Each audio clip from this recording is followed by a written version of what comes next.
Bismillahirrahmanirrahim. Assalamualaikum warahmatullahi wabarakatuh. Alhamdulillahilladzi hadana li hadza wa ma kunna linahtadiya laula an hadanallah.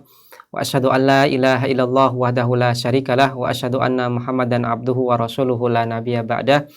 Allahumma shalli wa sallim wa barik ala nabiyyina Muhammadin wa ala alihi wa sahbihi wa man tabi'ahum bi ihsanin ila yaumidin, amma ba'd. Pemirsa kaum muslimin rahimani wa rahimakumullah. Di kesempatan kali ini, di pertemuan kali ini, alhamdulillah kita masih diberikan kesehatan oleh Allah Subhanahu wa taala dan juga kesabaran serta keistiqomahan dalam rangka menuntut ilmu syar'i dan meneruskan pelajaran-pelajaran yang lalu, yaitu membaca kitab Al-Ubudiyah tulisan Syekhul Islam Ibnu Taimiyah rahimahullahu taala dengan syarah dari Syekh Abdul Aziz Ar-Rajihi. Di kesempatan kali ini kita akan masuk pada halaman 34, yaitu pembahasan tentang wujubul amri bil ma'ruf. Adanya kewajiban untuk beramar ma'ruf dan nahi mungkar. Kaum muslimin yang semoga dirahmati oleh Allah Subhanahu wa taala, maka nampaknya di sini Syekhul Islam Ibnu Taimiyah rahimahullahu taala menyampaikan pembahasan ini, yaitu amar ma'ruf nahi mungkar, karena keterkaitannya dengan masalah yang kita bahas di pertemuan sebelumnya tentang sikap sebagian orang yang berhujjah dengan takdir untuk melegalkan dosa ataupun maksiat yang mereka lakukan. Maka bantahannya adalah dalam masalah amar ma'ruf nahi mungkar. Dengan kata lain, apabila memang takdir Allah Subhanahu wa taala bisa dijadikan hujjah untuk melegalkan maksiat ataupun kekafiran yang dilakukan oleh seorang hamba, maka tentunya Allah Subhanahu wa taala tidak akan mewajibkan amar ma'ruf nahi mungkar. Tapi ternyata Allah Subhanahu wa taala tetap wajibkan amar ma'ruf nahi mungkar. Wujubul amri bil ma'rufi, wajibnya amar ma'ruf, yaitu amar ma'ruf nahi mungkar. Syekhul Islam Ibnu Taimiyah rahimahullahu taala menyampaikan, wa kadzalika dzunubul ibadi. Maka demikian pula dengan dosa-dosa hamba.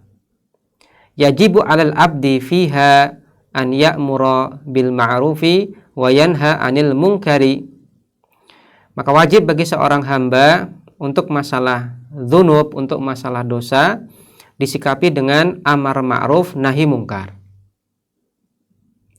Bihasabi qudratihi, sesuai dengan kemampuannya. Ya, maka di sini menunjukkan kepada kita bahwasanya yang namanya amar ma'ruf adalah bihasabit thaqah, sesuai dengan kemampuan hamba. Sebagaimana dikatakan oleh Rasulullah sallallahu alaihi wasallam, idza ra'a minkum munkaran falyughayyirhu. Apabila salah seorang di antara kalian yang melihat kemungkaran, maka hendaklah dia ubah. Biyadih, dengan tangannya. Kemudian Nabi Shallallahu Alaihi Wasallam mengatakan, fa'illam yastati atau tastati fabi lisani, apabila tidak mampu maka dengan disampaikan dengan ucapan. Kemudian Nabi Shallallahu Alaihi Wasallam menyampaikan, apabila tidak mampu ya ingkari dengan hati. Wadzalika ad'aful iman, dan itu adalah tingkat keimanan yang paling rendah. Maka adanya amar ma'ruf nahi mungkar ini bihasabit thaqah, sesuai dengan kudrah, sesuai dengan kemampuan seseorang. Maka ada orang yang dia mampu untuk beramar ma'ruf nahi mungkar dengan tangan, dan memang legal baginya untuk melakukan amar ma'ruf dengan tangan. Secara umum ini dilakukan oleh umara, para pemimpin. Maka para pemimpin, pemerintah ini memang legal untuk melakukan amar ma'ruf nahi mungkar dengan tangan, dengan tindakan real di penangkapan ataupun yang lainnya. Kemudian ada pula orang yang tidak mampu dengan tangan, karena mungkin dia adalah orang yang lemah dari sisi fisik, ataupun mungkin orang yang tidak punya keberanian yang lebih daripada orang lain, ataupun mungkin dia adalah orang yang sebenarnya punya kekuatan tapi dia tidak punya wewenang untuk amar ma'ruf nahi mungkar dengan tangan, maka dia lakukan dengan lisannya. Dilakukan dengan ucapan, dengan nasihat, kemudian dengan wejangan, memperingatkan orang lain supaya tidak berbuat kemungkaran dimanapun dia berada. Maka dengan lisannya. Maka secara umum ini adalah tugas para da'i. Maka tugas para da'i diantaranya adalah amar ma'ruf nahi mungkar dengan lisannya. Kemudian yang ketiga, apabila tidak mampu maka diingkari dengan hati. Maka mungkin bagi kaum muslimin yang mungkin belum memiliki kemampuan untuk mengingkari dengan tangan, belum memiliki kemampuan mengingkari dengan lisan, maka hendaklah tetap amar ma'ruf nahi mungkar, yaitu dengan hatinya. Meyakini dalam hati bahwasanya itu adalah sebuah amar ma'ruf, meyakini dalam hati bahwasanya itu adalah kemungkaran, sehingga dia harus yakini bahwasanya itu adalah kemungkaran, dan itu adalah perbuatan maksiat kepada Allah Subhanahu wa taala, diingkari dengan hati. Maka tingkatan orang dalam masalah amar ma'ruf nahi mungkar ini berbeda-beda, tidak dalam satu level. Tergantung kondisi orangnya, tergantung juga dengan kondisi tingkatan keimanan masing-masing orang. Tapi Allah Subhanahu wa taala tetap memerintahkan untuk amar ma'ruf nahi mungkar bihasabit thaqah, sesuai dengan kemampuan. Oleh karena itulah tidak boleh kita hina saudara kita yang mungkin belum mampu untuk amar ma'ruf nahi mungkar dengan tangan misalkan. Kemudian dihina dengan kamu lembek dan seterusnya. Atau mungkin menghina sebagian muslimin yang mungkin belum mampu untuk amar ma'ruf nahi mungkar dengan lisan. Karena di sini Allah Subhanahu wa taala kaitkan amar ma'ruf, karena Allah Subhanahu wa taala kaitkan amar ma'ruf nahi mungkar, dan juga Rasulullah sallallahu alaihi wasallam ini juga mengaitkan amar ma'ruf nahi mungkar dengan tingkatan-tingkatan tadi. Dengan tangan, dengan lisan, kemudian dengan hati. Maka minimal dengan hati. Karena Nabi katakan dzalika ad'aful iman, itu adalah tingkatan iman yang paling lemah. Artinya apa? Setelah itu enggak ada tingkatan iman lagi. Maka minimal seseorang itu mengingkari kemungkaran adalah dengan hati, dan yang mengetahui adalah antara hamba tersebut dengan Allah Subhanahu wa taala. Kaum muslimin yang semoga dirahmati oleh Allah Subhanahu wa taala, maka dalam masalah amar ma'ruf nahi mungkar, maka sekali lagi bi qudratil abdi atau bihasabit thaqah, sesuai dengan kemampuan hamba. Maka tidak boleh kita cela, kita ejek saudara kita yang lain yang mungkin belum bisa amar ma'ruf nahi mungkar dengan tangan, belum bisa amar ma'ruf nahi mungkar dengan lisan, tapi dia amar ma'ruf nahi mungkar dengan hatinya. Karena itu tergantung dengan kondisi orang dan juga tergantung dengan tingkatan keimanan seseorang. Namun kami nasihatkan kepada kita semua untuk senantiasa meningkatkan kemampuan kita, meningkatkan kemampuan kita dari sisi ilmiah ataupun dari sisi psikis, keberanian untuk amar ma'ruf nahi mungkar kepada orang lain. Karena ada faktor-faktor yang mungkin ini sebenarnya adalah faktor yang kita katakan kurang bisa dijadikan alasan untuk tidak beramar ma'ruf nahi mungkar. Di antaranya adalah misalkan sikap pekewuh kepada orang lain. Kalau orang Jawa bilangnya pekewuh, sikap serba merasa nggak enak kepada orang lain. Padahal di dalam Islam ini kita diajari bahwasanya seorang muslim menyikapi kebenaran itu seperti barang yang berharga. Apabila dia menemukan kebenaran, maka itu adalah barang berharga darinya yang hilang. Kemudian dia ambil dan merasa senang dengan barang berharga tersebut. Maka hendaknya kita sampaikan kebenaran, kita sampaikan amar ma'ruf nahi mungkar dengan keberanian dan juga sikap yang hikmah. Dan juga perlu kita ketahui alasan-alasan legal yang kemudian mungkin membuat kita untuk pending untuk amar ma'ruf nahi mungkar, ataupun juga kita perlu ketahui alasan-alasan yang ini sebenarnya cuma dalih saja, yang ini sebenarnya tidak layak untuk dijadikan alasan untuk mencegah kita untuk beramar ma'ruf nahi mungkar. Kembali ke permasalahan, bihasabi qudratihi, sesuai dengan kemampuannya.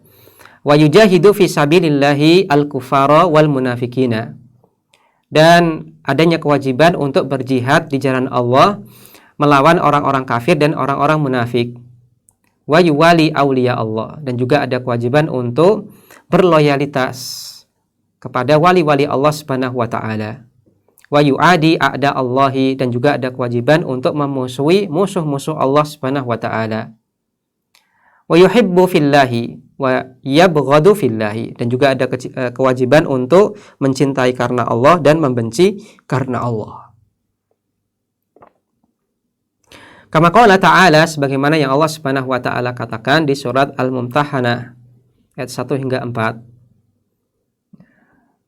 Allah Subhanahu wa taala katakan, ya ayyuhalladzina amanu, wahai sekalian orang-orang yang beriman, la tattakhidu, janganlah kalian jadikan aduwi wa aduwakum awliya'a, janganlah kalian jadikan musuhku dan musuh kalian.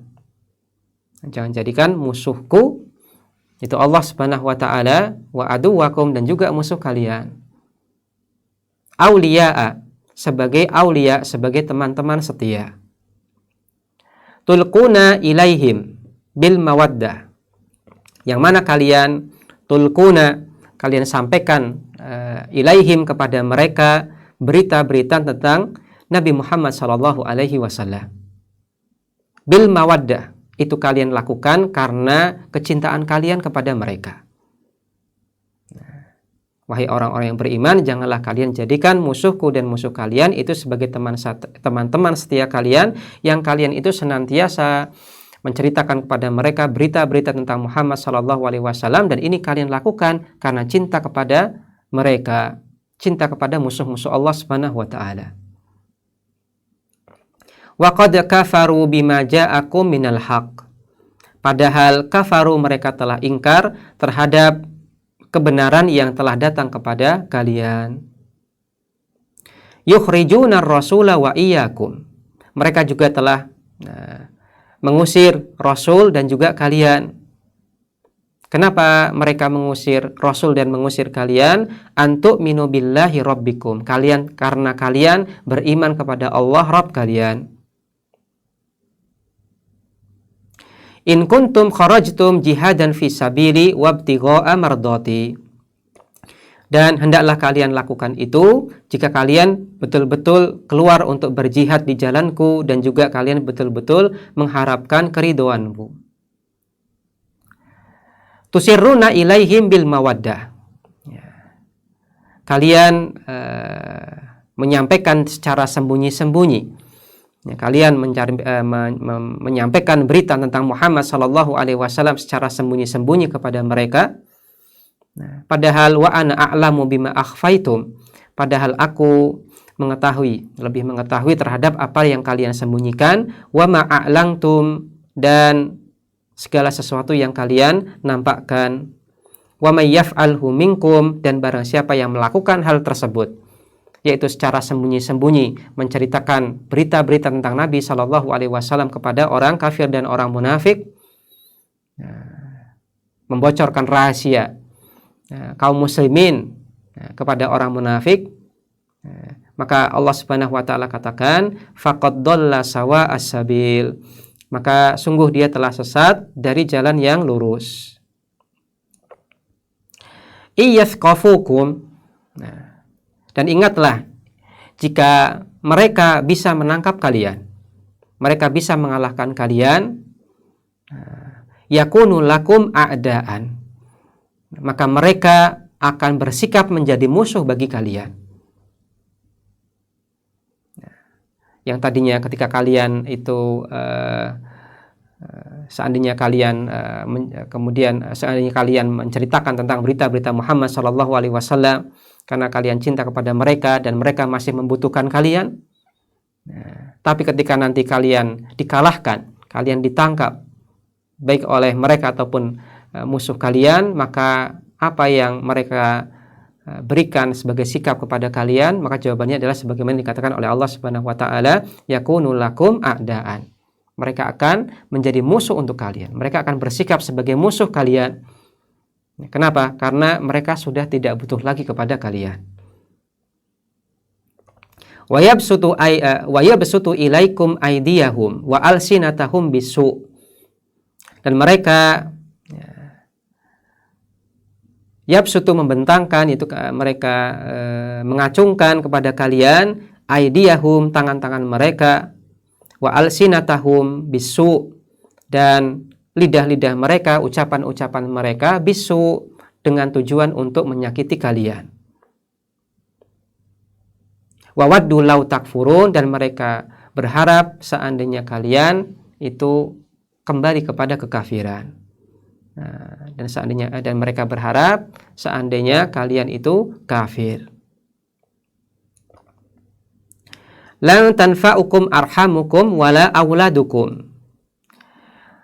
Tidak akan pernah memberikan manfaat kepada kalian arhamukum, tali kekerabatan kalian, wala auladukum, dan tidak pula anak-anak keturunan kalian, yaumal qiyamati, pada hari kiamat. Yafsilu bainakum, karena Allah Subhanahu wa taala akan memisahkan kalian. Wallahu bima ta'maluna basir, dan Allah Subhanahu wa taala Maha melihat terhadap semua yang kalian lakukan. Qad kanat lakum uswatun hasanatun fi Ibrahim walladzina ma'ah.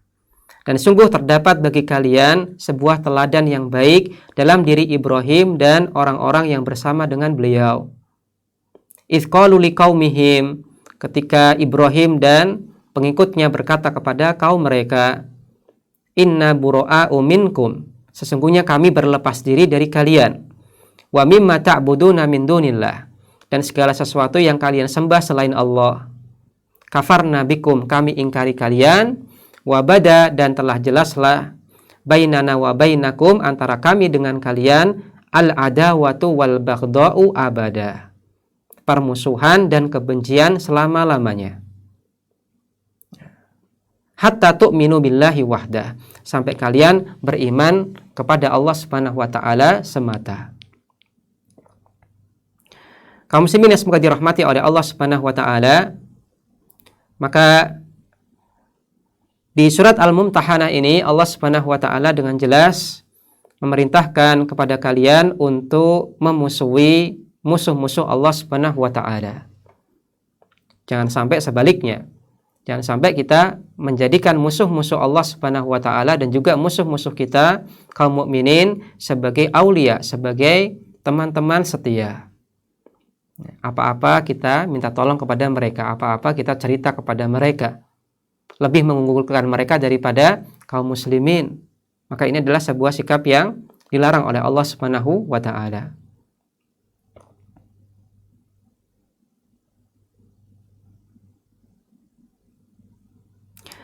Kaum muslimin yang semoga dirahmati oleh Allah Subhanahu wa taala. Kemudian di ayat yang lain, yaitu di surat Al-Mujadilah atau Al-Mujadalah, Allah Subhanahu wa taala katakan, la tajidu qauman yu'minuna billahi wal yaumil akhir. Tidak akan engkau jumpai suatu kaum yang beriman kepada Allah dan hari akhir, yuwadduna man haddallaha wa rasulah. Mereka yuwadduna, mereka mencintai dan berusaha keras untuk mendapatkan kecintaan orang-orang yang haddallaha wa rasulahu, orang-orang yang memusuhi Allah dan Rasulnya. Kamu tidak akan jumpai suatu kaum yang dia beriman kepada Allah dan Rasulnya, kemudian malah berusaha keras untuk mendapatkan kecintaan orang-orang yang memusuhi Allah dan Rasulnya. Walau kanu aba'ahum au abna'ahum, meskipun mereka itu adalah bapak-bapak mereka, anak-anak mereka, au ikhwanahum, atau saudara-saudara mereka, au asyiratahum, atau karib kerabat mereka. Ulaika kataba fi qulubihimul iman. Mereka adalah orang-orang yang Allah Subhanahu wa taala tetapkan bagi hati-hati mereka iman. Wa ayyadahum bi ruhim minhu, dan Allah Subhanahu wa taala teguhkan kepada mereka dengan Allah berikan ruh. Sebagian ulama mufassirin mengatakan bahwasanya ruh di sini maksudnya adalah nasrun minallah, pertolongan dari Allah Subhanahu wa taala.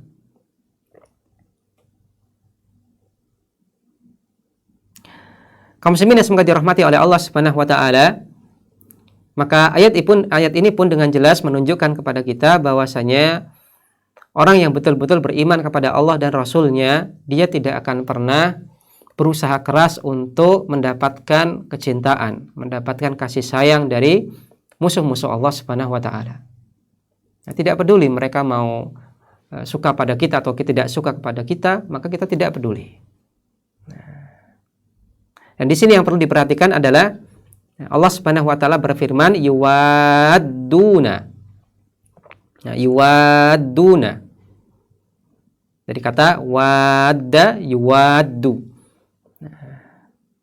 Ini menunjukkan sangat. Maka sebagian ulama mengatakan bahwasanya ada perbedaan antara mawaddatul kufar dengan muwaddatul kufar. Ada perbedaan antara mawaddatul kufar, ya, menyayangi, mencintai orang kafir, dengan muwaddatul kufar. Ada mawaddah, ada muwaddah.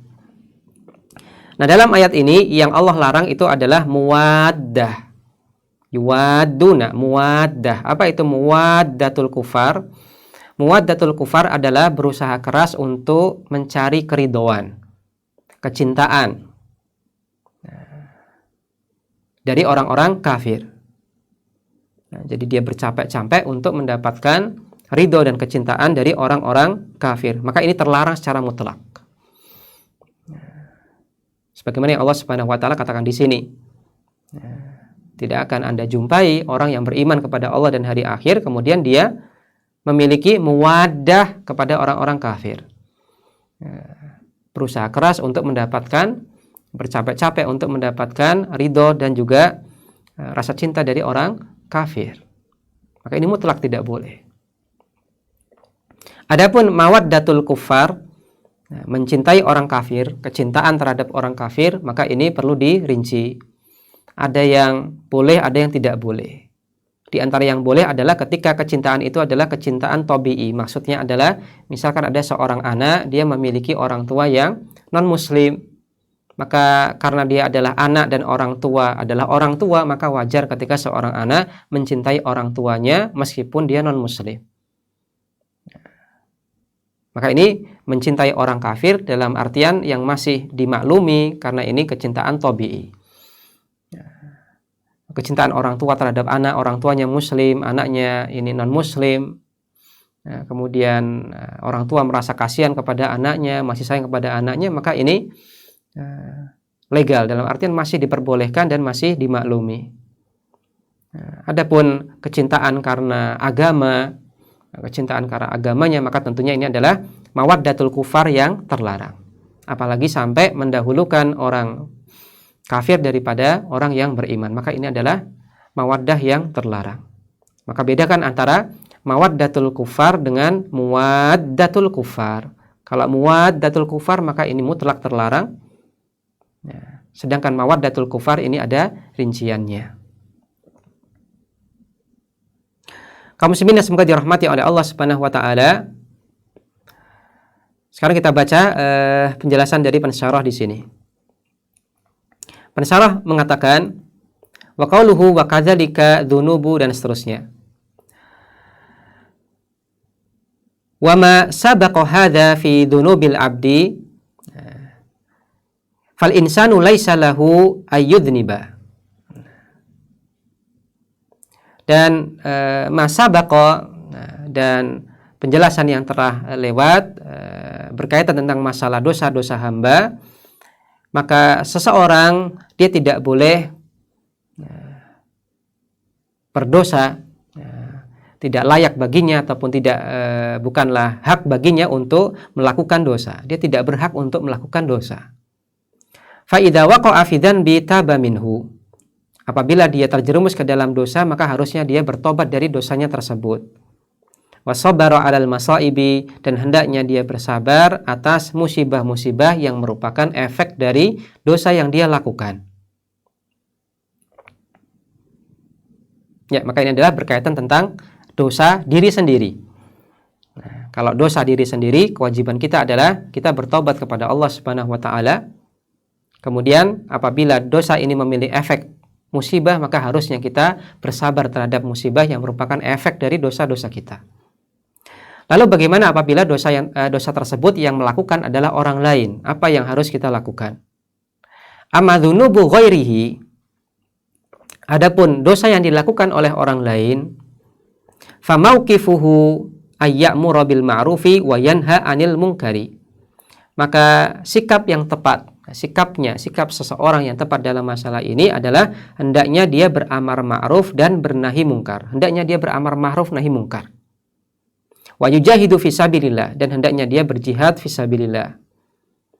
Yujahidul kufara bisilahi wal mali. Hendaknya dia berjihad melawan orang-orang kafir dengan menggunakan senjata dan juga dengan hartanya. Wa yujahidu al munafiqina bil hujjati wal bayani, dan dia berjihad melawan orang-orang munafik dengan menggunakan hujjah, argumen, wal bayan, dan dalil. Wa yuwali awliya Allahi, dan juga ada kewajiban baginya untuk berloyalitas kepada wali-wali Allah. Wa yu'adi a'da Allahi, dan untuk memusuhi musuh-musuh Allah Subhanahu wa ta'ala. Kaum muslimin yang semoga dirahmati oleh Allah Subhanahu wa taala, maka ini adalah konsep kita tentang dosa. Yang pertama adalah apabila dosa itu yang melakukan adalah diri kita pribadi, maka ada kewajiban untuk bertobat kepada Allah Subhanahu wa taala. Kemudian bersabar atas musibah. Kemudian yang kedua adalah apabila yang melakukan dosa itu adalah orang lain, maka ada kewajiban bagi kita yang melihat. Ada kewajiban bagi kita yang melihat secara langsung, mengetahui secara langsung bahwasanya itu adalah kemaksiatan dan dilakukan baik dengan sengaja atau tidak sengaja, baik dia tahu itu maksiat atau dia tidak tahu itu maksiat, ada kewajiban untuk amar ma'ruf nahi mungkar. Namun tentu ada aturannya.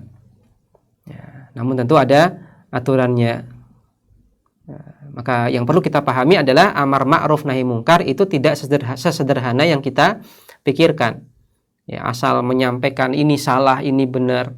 Tidak sesederhana demikian. Ada aturannya. Kita perlu lihat situasi kondisi, apakah ini memungkinkan untuk amar ma'ruf nahi mungkar ataukah tidak, atau kita harus pilih kondisi yang tepat untuk amar ma'ruf nahi mungkar. Kita tunda amar ma'ruf nahi mungkarnya dulu, ataukah harus kita segerakan. Kemudian juga melihat kondisi orang yang kita hendak amar ma'ruf nahi mungkar, ya, objek dakwah kita, ya, kondisinya bagaimana, karena tidak semua orang itu sama. Dan juga faktor-faktor lain yang perlu kita pahami dan perlu kita pelajari berkenaan tentang amar ma'ruf nahi mungkar. Dan amar ma'ruf nahi mungkar ini juga identik dengan sabar. Kenapa demikian? Karena jangan sampai kita berpandangan bahwasanya ketika kita sudah amar ma'ruf nahi mungkar, maka yang hitam akan jadi putih dengan cepat, dengan segera. Tidak demikian. Karena yang kita ubah itu adalah hati seorang hamba, hati manusia, bukan benda. Bukan benda mati, tapi ini benda hidup, bahkan hati manusia. Yang mana hati manusia ini tentunya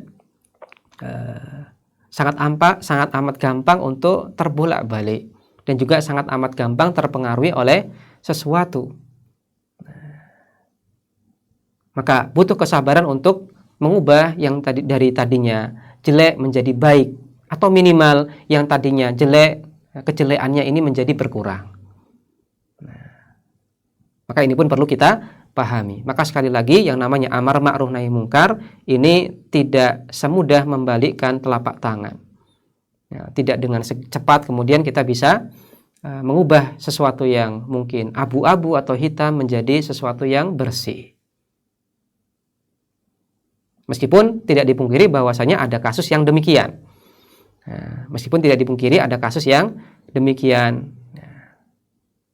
Tapi secara umum ketika mengubah seseorang supaya jadi lebih baik atau minimal dia mengurangi maksiat-maksiatnya, maka ini butuh proses, butuh waktu dan butuh kesabaran. Oleh karena itulah jangan sampai kita pahami bahwasanya amar ma'ruf nahi mungkar itu identik dengan kekerasan. Tidak.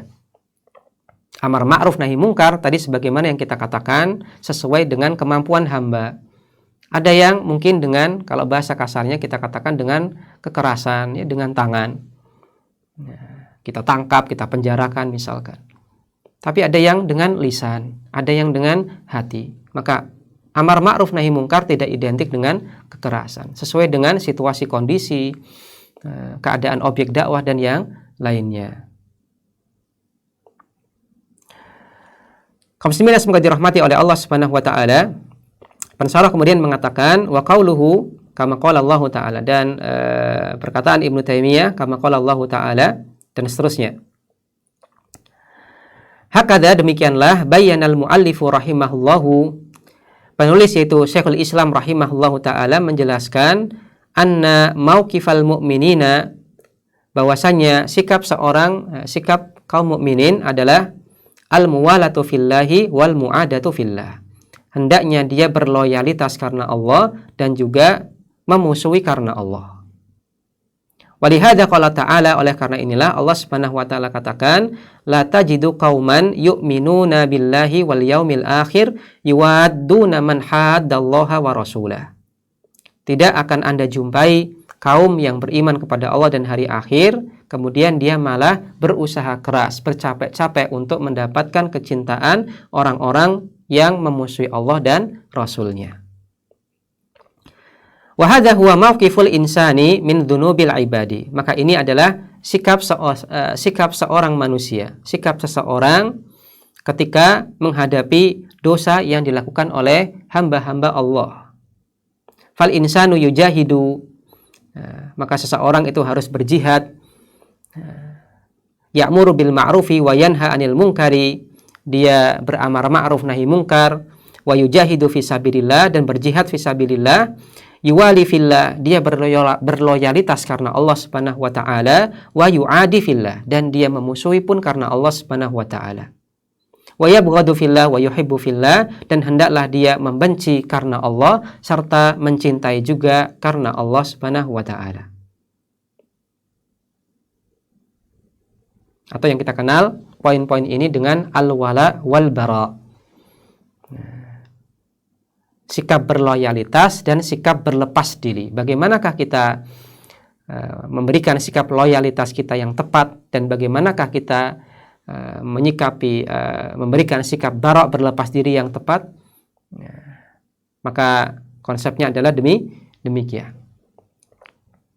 Yaitu hendaklah kita membenci karena Allah dan juga mencintai karena Allah. Semua hal yang mendatangkan kecintaan Allah Subhanahu wa taala maka kita cintai, perbuatannya dan juga orang yang melakukannya.